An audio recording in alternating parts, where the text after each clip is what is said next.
start. So this morning, I'm really excited because number one, it's the end of October and it really kind of marks the beginning of like almost like holiday season, but it also marks the beginning of like, let's actually like think about next year because it's here, it's happening. And so instead of like having like a big Texas update and taking up too much time, I'll do that not next week, but the week after. Next week we have actual goal planning, so that'll be exciting.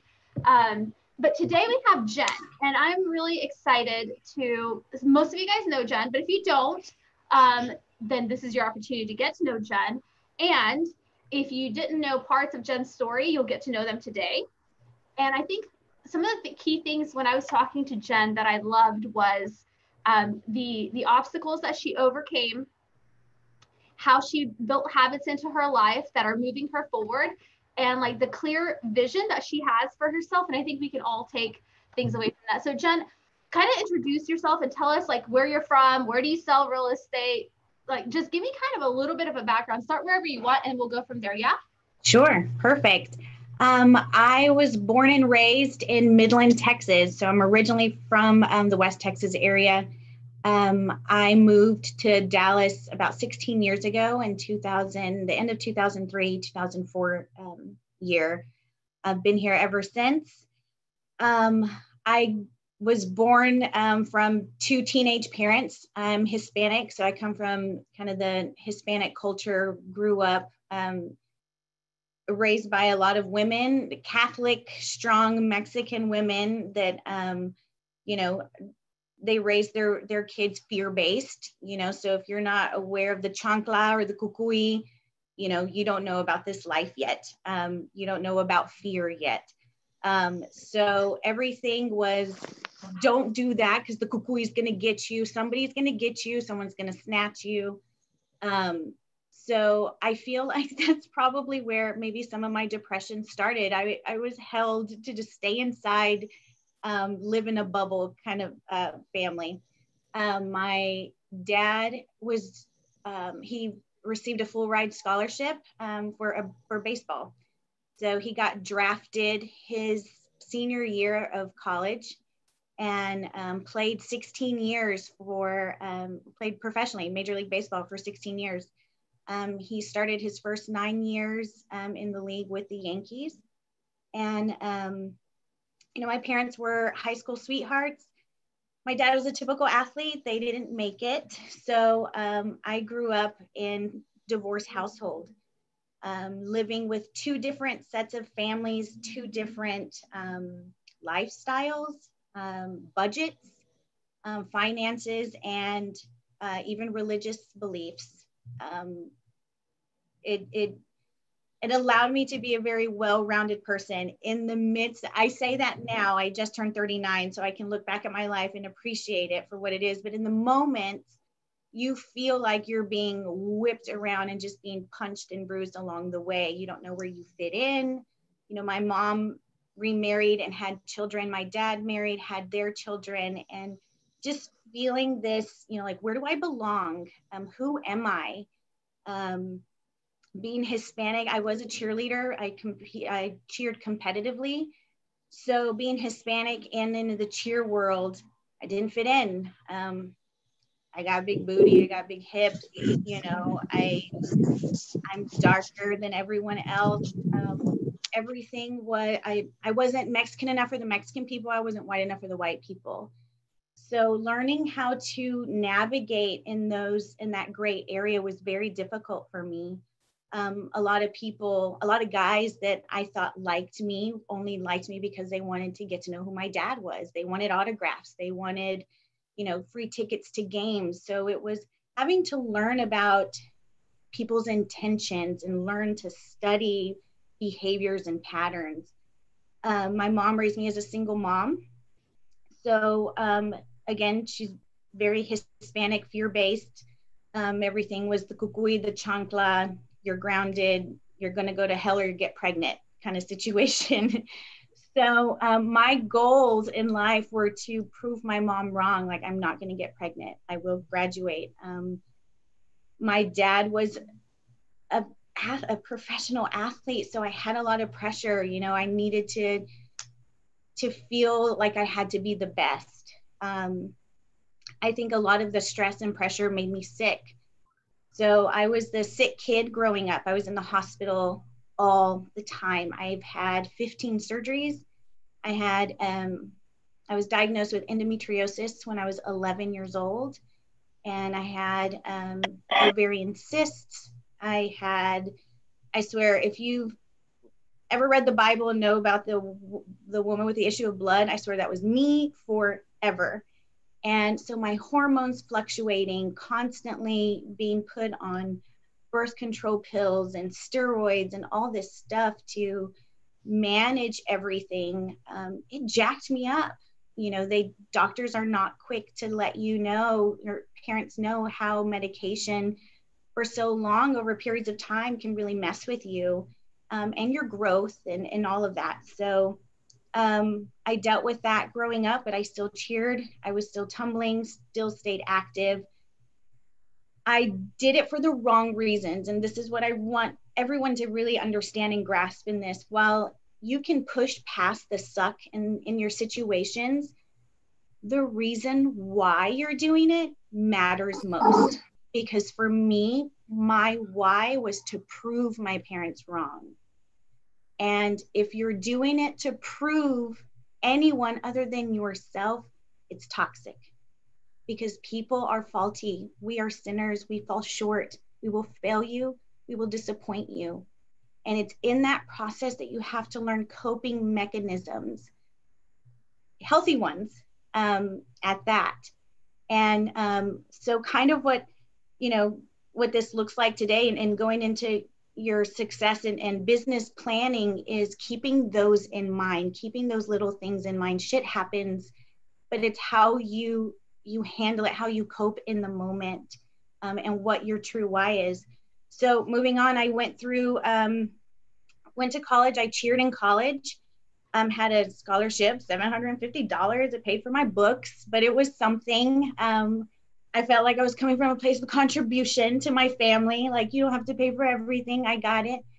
I was very rebellious. I went against my parents' thoughts and beliefs. So my dad was like, you're on your own. Figure it out. If you're not going to do what we say and how we say, have at it. So I did. It was difficult. It was tough. During that time, I got engaged. That fell through, thank goodness. There's God's provision in that. And then I did get diagnosed with cancer.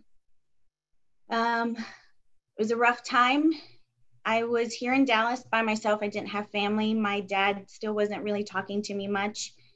And it was a humbling season. My mom was adamant for me to go back home, but I swore if I went back to Midland, I would die. I felt the doctors messed me up over there anyway. So I stayed here, and for 2 years, I had 3 surgeries. By the time I was 25 years old, I had to have a complete hysterectomy. And when you grow up Hispanic and your value is you be a wife and a mom of 5 kids or whatever, when that's taken from you, how you view yourself as a woman changes. And it, for lack of a better word, it fucks you up in so many different ways. And you realize what you put your value in, and you either realize that you're going to fall victim to that, or you're going to overcome that. And what does that look like? And my mom always told me, Jennifer, just because you can't have children biologically doesn't mean you can't ever be a mother. But I didn't know if I could ever love another child the way I could love one that I birthed on my own. Now I sit here today as a mother of a 6-year-old that we adopted. He was 8 days old. So we went through failed adoptions. I just went through a divorce. So lots of guilt and shame all over the place. My ex-husband is in real estate. In fact, we work in the same building, we work in the same brokerage, and I have to pass by his door to get to our door. and he had an affair with the receptionist in our office. So when you think it just couldn't get worse, it just sometimes does, but it's how you deal with it. And it's either you run from it or you run straight through it. And running through things requires you bleeding a lot. And you shatter, absolutely. You fight or you flight. And for some reason, God has always put me in situations where I've had to fight. And I'm okay with that. I feel like I function better in the fight. In fact, I had to reprogram my brain, because in moments that it's good and it's calm and things are working out, I'm like, where's the shoe's gonna drop? Something bad's about to happen. Good things never happen to me. And I've had to change that completely. And it's not easy. And I'm sorry if you jumped on this call and you thought it was going to be rainbows and sunshine and bunny tails, but I want to make you money, and I want to make you the best version of yourself. We don't have to be friends, but I'm going to tell you what you need to hear, not what you want to hear. And I wish people would have done that to me early on, instead of coddle for such a long time or make me feel like a victim and like, oh, pobrecita, she's just going. It's like, no, I don't need that. And if you're in that area, you joined the #1 team in Keller Williams, right? Ben Kinney team, I consider us the Yankees or the Cowboys, and you may not like those teams, and that's okay, but they are what they are. Or you could join, the Cubs or, whatever, but you chose to join the #1 team. So what does that look like? And we're about to kind of dive into that and what that looks like.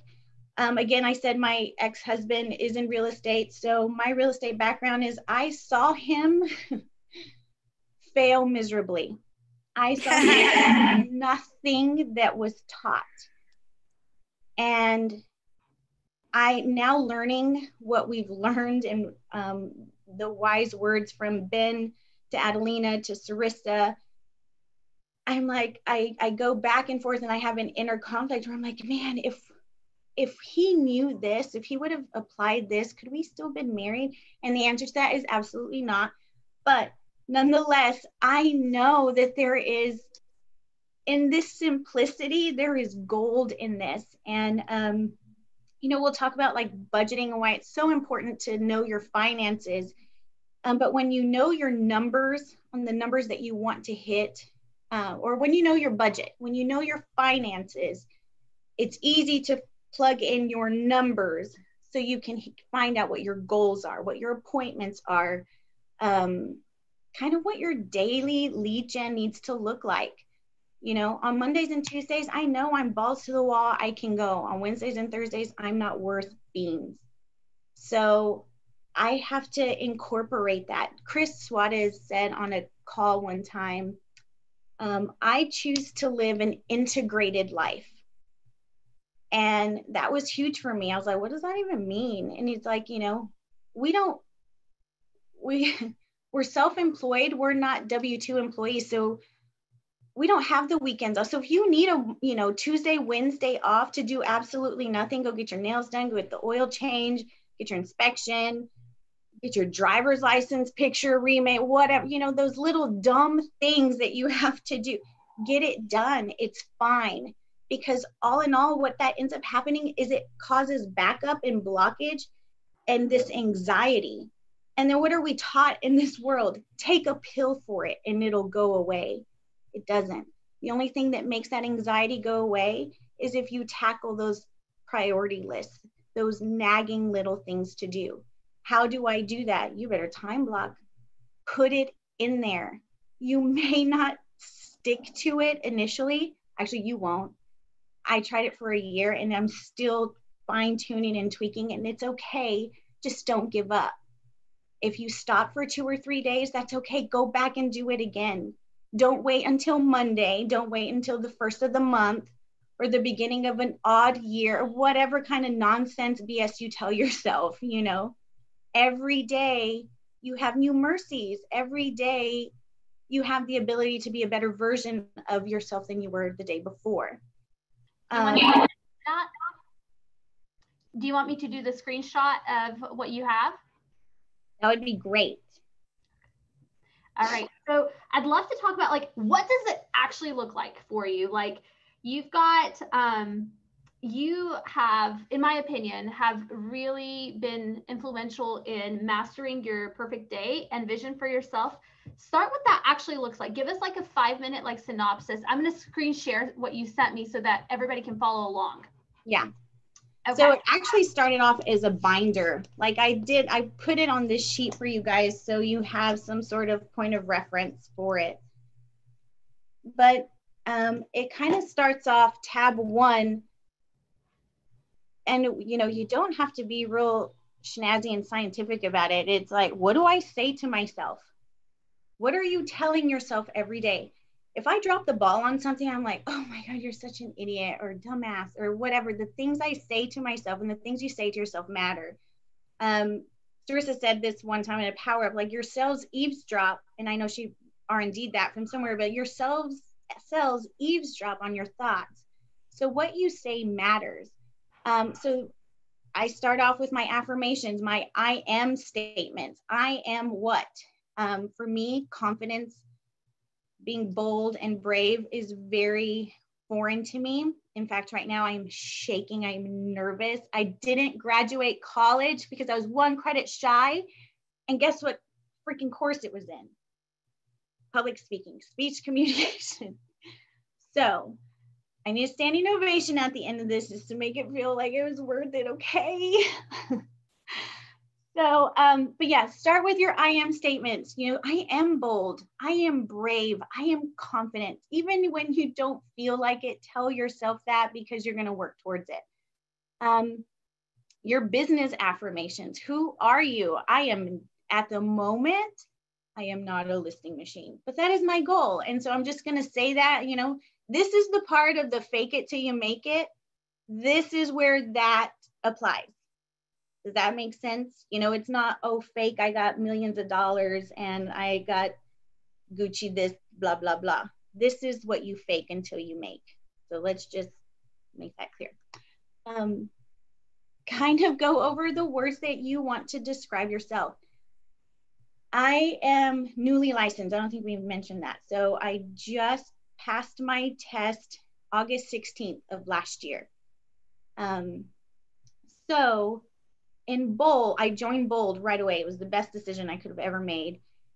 And they jacked me up on like the last day of Bold. They said, write a eulogy to yourself. And who would read it and what would they say about you? And it was like, what the heck? Like, this is not, I don't know if anyone would show up to my funeral at this point. So when it says words that describe me or my life, I think that's that's a starting point, right? This exercise is difficult because you do have to dig deep. You can't be superficial about it. And there's a reasoning why. I also have bold laws. Sometimes those bold laws call me out of my BS. I'm not even gonna lie. There are times where I'm trying to make a decision and I come to a conclusion and then I justify it and I'm like, oh, you can have results or you can have reasons, but you can't have both. You know, so it's having that accountability on yourself to call yourself out sometimes. The next tab is who I want to become. Who do you want to be? Who do you want to be as an individual? For me, these are mine. As an individual, as a mom, what do I want my family to kind of look like? My family values. What kind of wife do I want to be? If I ever want to get married again, I'm not sure. Business, you know, what do I want to see flourish in my business? Who do I want to be when I grow up? You're not too old to be a kid. In the Bible, he says, have childlike faith. This is what that looks like. Business planning also, it doesn't have to be, you know, on a computer with spreadsheets. It could be markers and pens and colors and Sharpies and Post-its. Let your child like creativity flow in this area because it is tedious. It's digging up all the yuck about yourself. And so put glitter on it, shoot, who cares? You know, whatever it takes to at least go through these exercises with yourself. Y'all, I even put on here, what kind of ex-wife do I want to be? These are all the different hats that we have to wear as human beings. And so I have to deal with this mofo all the time. And so in order for me to be my best self and to not prove to him that I am the crazy Mexicana that he wants everybody to believe I am, I kind of am, but whatever. I have to tell myself what kind of ex-wife I need to be and what kind of characteristics I need to display. And then what my passion is. What is your passion? What do you want? What do you want to tell the world? What do you want to tell your family? What do you want to tell your kids? What are your standards? What are your boundaries? Yeah, start there. Next. Oh, this one's a good one. Your future self. Your professional future self, your financial, physical future self, social future self, family, and spiritual. Make those categories for yourself. Guys, do this with your spouse. It'll be enlightening. You guys will get onto one. I'm telling you again, like, I wish somebody would have told us this, but never mind. Do this for yourself. Remind yourself on the day. Okay, so there's a bold law that says do not mistake movement for the production. Achievement. Do not mistake movement for achievement. Sometimes you can work from bed and it's okay. You're not moving around, but sometimes we confuse busy with productive. Right? So in moments like this where you're like, I need to lead gen, do this, break this down first. Your lead gen time will be there. You can reschedule that somewhere. But when you get this down on paper, it alleviates so much. It allows a runway versus a runaway. Are you creating runaway situations? Or are you creating runway situations for yourself? Brain dump. Yes, clarity 100% is power. So gain some clarity on some things. If your marriage or your business partnerships are failing, get back together and this is what it looks like. Next, your financials. Okay, so these are mine. So I have a BAM and a bar. So my BAM stands for my bare ass minimum. Like if I had to beans and rice this boat for the rest of my life, what is the bare ass minimum I have to make in order to get me and Luke doing our thing? And so I urge you to do that as well. That's with business and personal.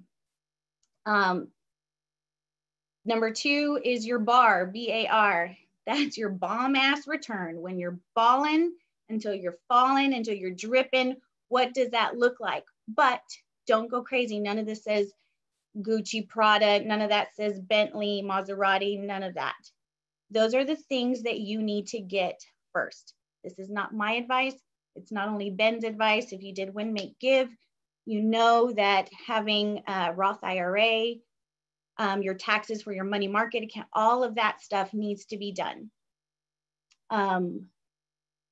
Hopefully my health insurance, when I hit 24 consecutive units, that'll be taken care of. So have those for yourself. This will help in setting up your days when you go to time block what your days kind of look like. Knowing your numbers. Numbers don't lie, so don't lie to yourself. Let's see, next. Okay, so here it is. How am I going to make this happen? This is what my Sunday through Friday looks like for the most part. Every single day when your alarm goes off, don't look at your phone. I haven't read every single book that a millionaire has written, but I follow a lot of them on social media, and a lot of them have podcasts and whatever. They all say the same thing. So what you see at the very top, the red and then the little orangey, y'all, When we hear CEOs and presidents of companies say they have 16-hour days, we're over here thinking, I got to stay up till 2:00 in the morning and I got to just hammer out these brevity leads, blah, blah, blah. No, it starts early in the morning because this is how it starts. Make your bed, brush your teeth, drink your water. Don't look at your phone. Y'all, I've done that for 32 days and it's great. I actually have time locked in here 3 times a day when I'm allowed to look at my email. And I only found that out because I have this binder that you can get from Bold. It's a Bold binder. And it has like a time inventory sheet, if you will. So you write down, so I was challenged in January and February, write down what you're doing on a, minute or hourly basis. Yeah, it was not cute. I was like social media, email. That's the difference between being busy and being productive, right? You can still do social media, change your mindset with how you tackle social media. Go on there like, I'm looking for content. I'm looking for other agents to partner with as a referral. Am I liking and commenting on other people? Say, am I being social? Or am I just there for the party? So lost my train of thought. Anything else on this screen? Sorry? Anything else on this screen? No, I mean, I had to, because checking my email and social media was such a time suck for me the first 2 months.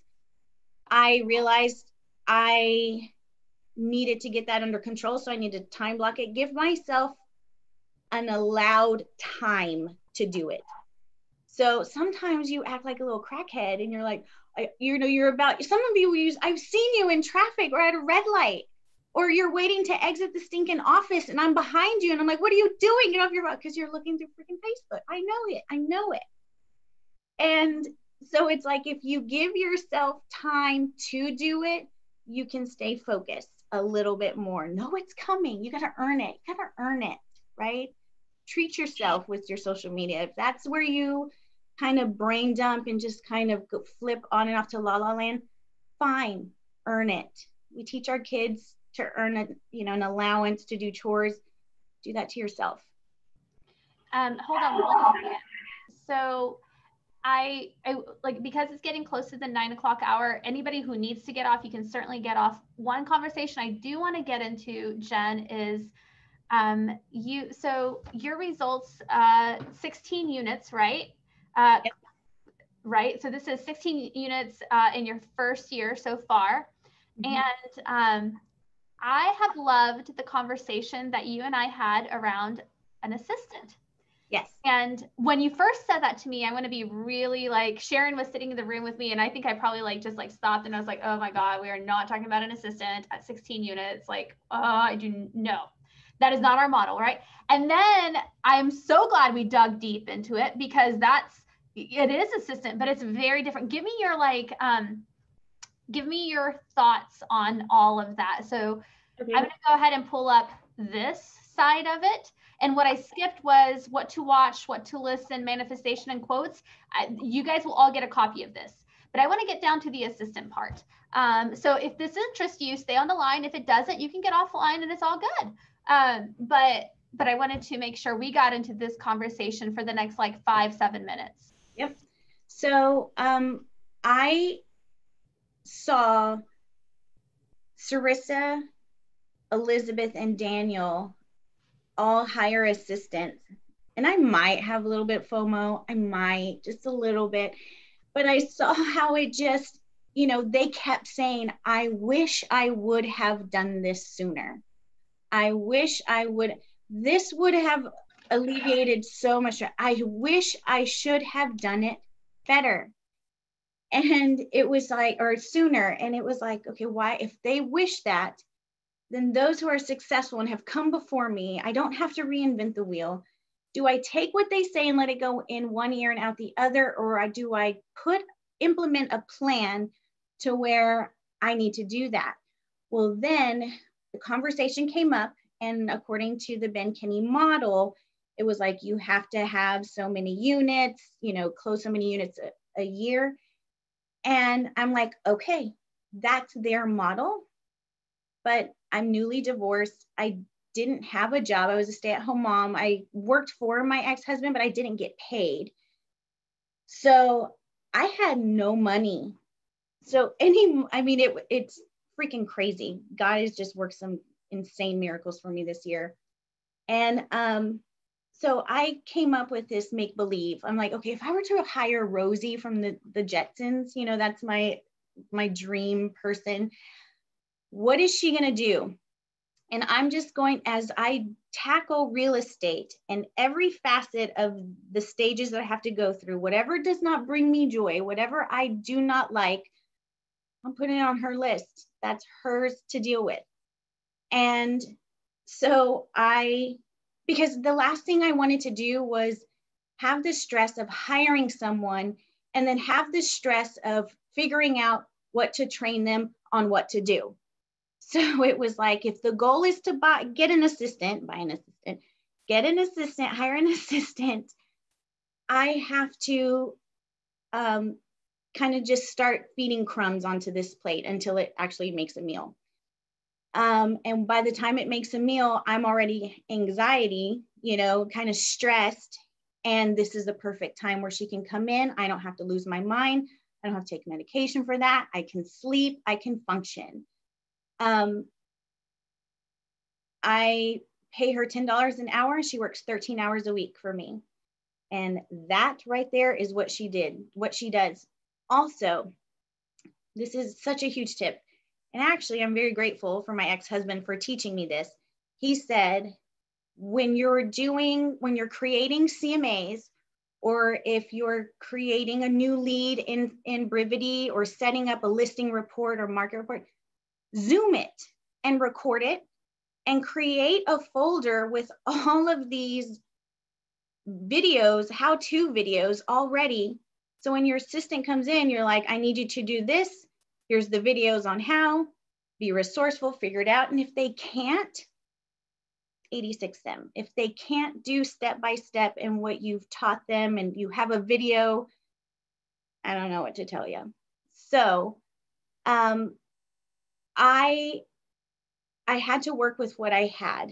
So when we did the Win, Make, Give, and we had to shed things from our budget, I shed $530 from my budget.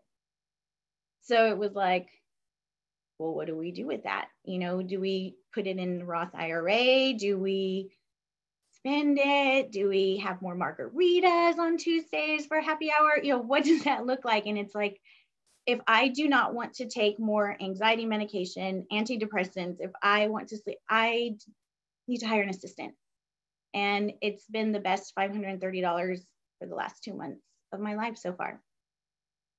So just because there are rules in play, you can either, again, results or excuses, but you can't have both. Results are reasons, but you cannot have both. I was telling Adelina, the greatest thing is when I do hit those units, she gets to come on full time, but my budget stays the same because then the company absorbs, half of her wages. So for me, it's a win-win. So act now, don't put it off until later is kind of the gist of it, I suppose. I love that. I love that you pretended you had an assistant for a while and it wasn't real. It was just on paper. What would they do? And then so I imagine like somebody that you're paying, $10 an hour, this is like someone bright who just graduated high school or a college kid. Is that like who you're really looking for in that? Yes. She just graduated high school, first year of community college, and she doesn't know what she wants to do with her life. And I asked her what her goals and what her vision was. She's like, I want to be a social media influencer. I was like, perfect. I need a social media manager. So because of that, you're going to learn TikTok algorithms, Instagram algorithms. You're going to learn how to do, all these fancy fonts and all kinds of stuff. We're going to come up with content. Whatever we learn on my stuff, you can parlay into your stuff and boom, we'll take over the world. Maybe. I don't know. I love that. Thank you for sharing that. The reason I wanted to bring this up, you guys, is because you can't do it all, but it can get done, right? And I'm not saying everybody go out and like and hire an assistant. That's not, hear me. That is not what I'm saying. What I'm saying is do what Jenn did. First, Jenn didn't hire an assistant first and then do her budget. She did her budget. She shed things from her budget, opened up $500 a month, got clear on what that person would do, found the person. Then we got to this point, right? Like, and then one day, and I'm 100% sure of this, Jenn's going to have her 3, 4, 5 closings a month consistently, and this will grow into a full-time role, right? And you got to be like, you're always playing the balance. Like, what I want people to hear is when you take your personal life and your professional life seriously, like AKA mature adult, right? Like, this is called a mature adult right here. Like, these things are just like, successful people have success habits, and these are success habits. Like, Jenn is embodying this right now. When you have that, it makes perfect sense to like start bringing somebody on. If you do it before that, it's going to be really tough because you're not ready to lead someone. So I know that, you know, Jenn, you had some like limiting beliefs around it. How have you worked through any of the limiting beliefs around having somebody work with you? Absolutely. And, you know, at the end of the day, bravery and mastery are never mastered. It's something you have to aim to achieve every single day. This is the perfect day. If I can get about 5 of these things done, you know, and this doesn't even include like, you know, inserting your numbers into CTE, which is super important as well. We have to call it a successful day.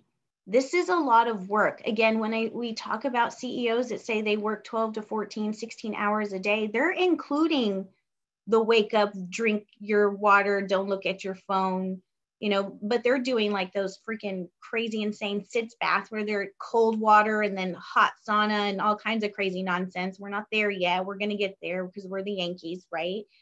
So,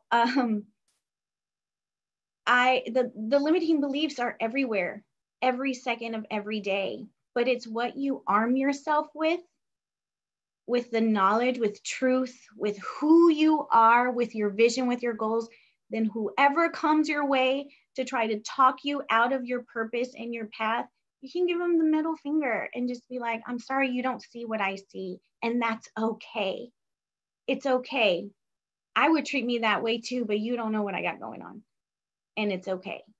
And it's having coping skills. I have this stinking book I have to read every day. It's Dialectical Behavioral Therapy Skills Workbook. I have a mouth, we'll just say that. I have a tongue, and so I have to control it, and it has to be meant for good and not for evil. And I know it can be, it can slice and dice, but I'm working on that. And so my coping skills are to just always just believe in the system, believe in yourself. Who you follow matters, and what you're feeding yourself matters. Whatever you're struggling with, y'all, the government is not sitting there trying to read your mind and stuff. You're just really predictable. So the things that you see that cater to you on your feed, you have a soft spot for it. That's your area of opportunity. You know, they're like, hey, spend money on me. Hey, look at me. Hey, look at me. If you're a guy, I feel sorry for you. If you struggle with sexual or porn addiction, there's half naked women all the time. And having to overcome that consistently, it's exercise. It's a mental beating. So who you follow, you know, sometimes you got to purge in that area too. Purge your closet, purge your clothes. That helps. That stinking drawer, the junk drawer, organize that, get it out of the way. The more you organize, the more you allow for space that actually matters. Or your mouth is not room for matters. That was really good. Can you guys hear me? Okay, it sounds like I'm in a tunnel over here. I just want to tell you guys, Jenn came out of the gates when she got her license and she had no excuses. And so she's built upon this over the last little bit here. But I mean, she just came out hitting the phones, no excuses. She's the girl that, like, she might not have had the script exactly perfect, but guess what? She was setting appointments because she didn't stop. And every time she got better and better and better. So, you know, what I don't want people to hear on this call is that she spent all this time planning and no doing, because Jenn actually started doing and she spent her personal time planning. And she's gotten results because of her being a doer. You guys should see her stinking pipeline. I mean, it's massive. And so I just want people to hear that too, that it wasn't all of this before the doing.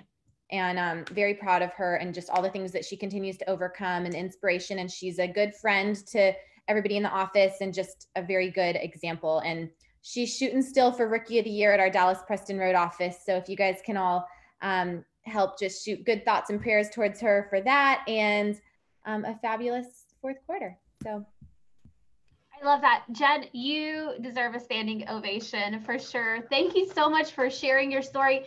And you guys, I have to tell you, I had no idea she was going to prepare all of this for us. This is such a gift. I am going to get off here and I'm going to send this to everybody. It's going to be in viewer only so that you don't mess it up for everybody else. And what you'll want to do is you'll want to just go over here to file. You'll want to go to make a copy, make your own copy, and use your personal time to do this, right? I love that Sarissa brought that up. Jenn is a hustler, right? You don't sell 16 units by just like planning your life away, right? You plan and then you do, and then you adjust and then you do, and then you adjust and then you do. And I love that. Thank you for bringing the success habits. You know what? If this is new to anybody, like that's cool, but it shouldn't be new for most people, right? It's a reminder, and we all need reminders. Thank you, Sarissa, for letting us know that Jenn is crushing this part of her life. Anything else, Jenn? No, I think that's it. Thank you guys so much for all your love and your support. I'm so grateful to be part of an amazing organization, and I know we're going to do great things. All right, we'll have to have you back on this time next year and see what you have achieved. For sure. I'd love all it. Right. You guys have an awesome day, and we will see you soon. Bye, guys. Bye. Bye, everybody.